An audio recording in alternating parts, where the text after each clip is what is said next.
IED students, here's your tutorial for inserting your rendered image into a set of working drawings and also creating an exploded view. So I went ahead and opened the working drawing template, which is located on Canvas. What you're going to want to do is we are going to actually insert a picture in here by going to Manage, Insert Object, and then we're going to create from file, and then you're going to browse. And you're going to browse specifically for the picture that you rendered from the previous video.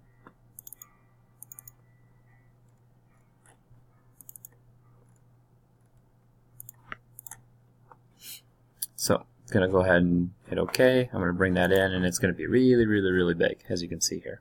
So I'm just going to go to the corner here, and I'm just going to kind of shrink it down, and I'm going to bring it into my box. I might have to shrink it down a little bit more to get it to fit.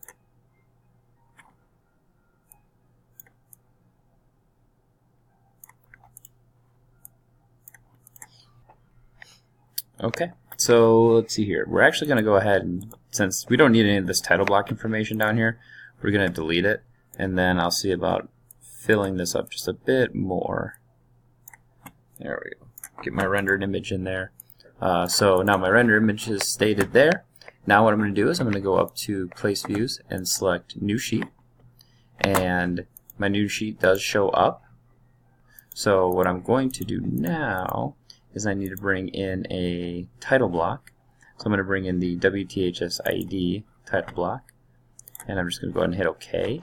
And then here, so that brings that one back. So because we deleted it on the other sheet and we click New Sheet, it creates a copy of it, but we want to bring that back for this one.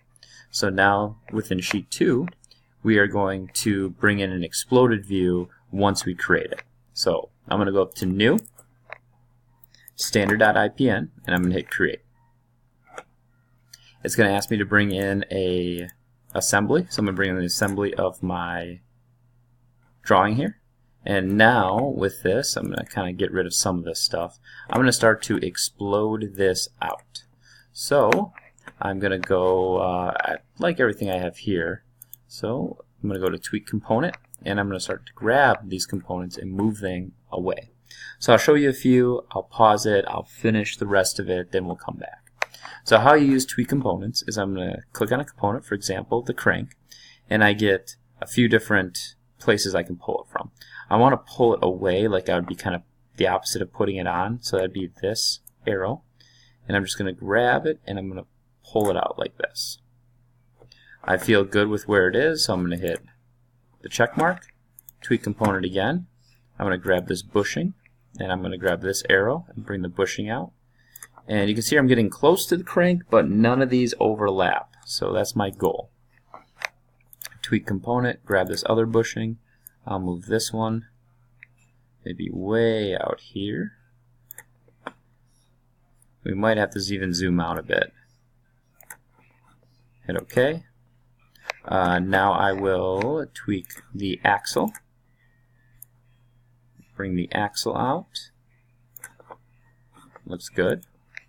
So now, for example, you always want to bring it out the way that you either put it in. You don't want to bring it out a way that it like physically can't. So for this cam, I need to bring it forward on the Z. So I'm going to Tweak Components, grab this cam, and see these arrows. If I grab this arrow, you can see it goes and clips through the blue box, which I don't want. So instead what I'm going to do is I'm going to select a few different things here. First, I want to kind of delete any existing trail on this because I don't want to worry about that. And now I want to try to rotate my Z so it doesn't go so crazy. Okay, so to do that, when we tweak component, we click on the component we want, we can change it from its local to the world. And so this would be the world coordinate system, and that will be located by the origin point of our insertion of our first assembly. So I'm going to click this arrow and just kind of drag it out. Okay. I'm going to grab Tweak Component again, and the shortcut for Tweak Component is T. I'm going to click on this component, change this to world, and pull this one out a bit, and there we go. So I've kind of exploded almost everything from my box. Now I'm going to worry about kind of my top here. So I'm going to tweak component, and let's grab this piece, and maybe I'll bring him back. There we go. And so what I'm going to do here is I'm going to pause the video. I am going to finish this up, and then we'll come back. Alright, something I wanted to show real quick is, so say you start to tweak your components and moving them out, and you decide, you know what, I need to bring a component a little bit farther away than I originally had it. You can go and select on the tweak line, right click, edit the tweak, and then you can actually kind of like drag it out a little bit farther. So I'm doing that because I want to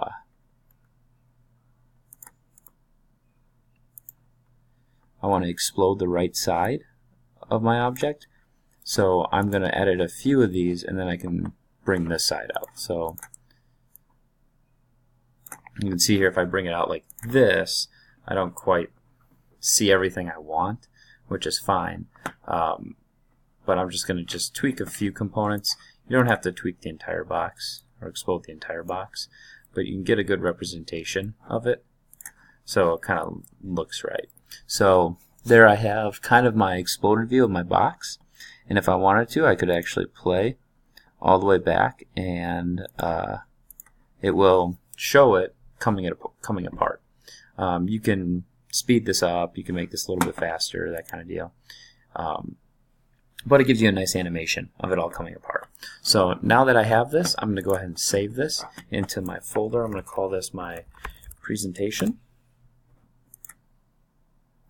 And then as I go back to my template, I'm going to bring a base view of my exploded view.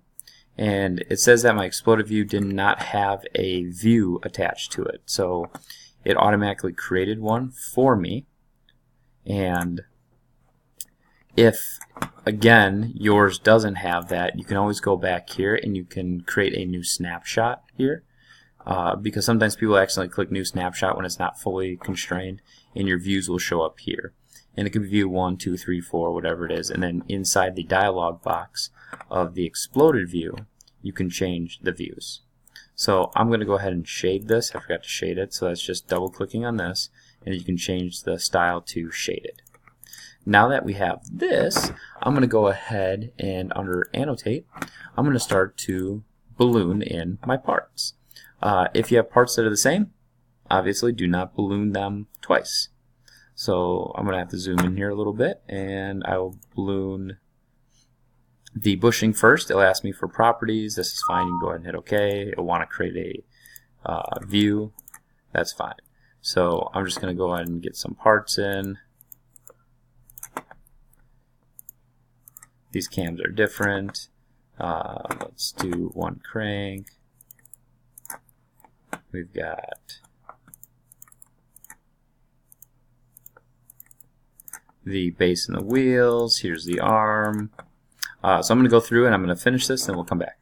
Alright, now that I have my exploded view and all my parts labeled out, I can go ahead and put in a parts list. So in the annotate tab, I'm going to select parts list.